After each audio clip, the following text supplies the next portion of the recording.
Mwari wane dzidzo. Nozwa vanhu vakasikwa naMwari. Mwari wane dzidzo man. Ingozototi une 30 years. Uchine 30 years unazvo. Wototanga kutora mazino kumatadza zvichiuya kudai so. Kuzoti kana usvika pa 90 dzakasvikwa naMugabe 94 years unenge wazara nei mumuromani. Atimbotaura chokwadi. Iwe uchibviswa mazino nhasi une 30 years. Kuzoti kana ukararama kusvika pakasvika Mugabe.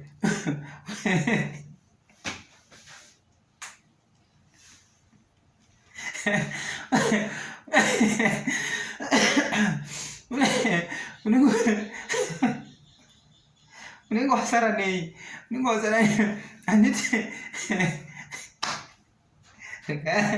arega itiseke. Auseka asi mbanje. Kuseka itongoseka pasana chinhu. Ndati uchibviswa nemazino nhasi. Nhasi watanga kutobviswa mazino. Kuzoti paunoita 90 years unenge wasara nei? Ndozvimwe zvavanoona. Hatina kwatinoenda. Tinofa.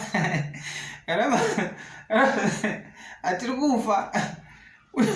Kutofa manje hapana kwatiri kuenda, tiri kufa. Aiso hapana kwatiri generation yedu.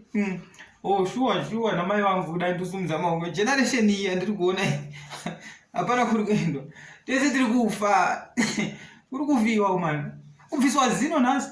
Kuzoti paunozoita saMugabe unenge chimo muromo. Tiri kuenda man. Hapana kana chinhu, tiri kufa. Kangana zvakuzoti pamwe ndichapinda muzana hakuna. Tiri kurova pasi.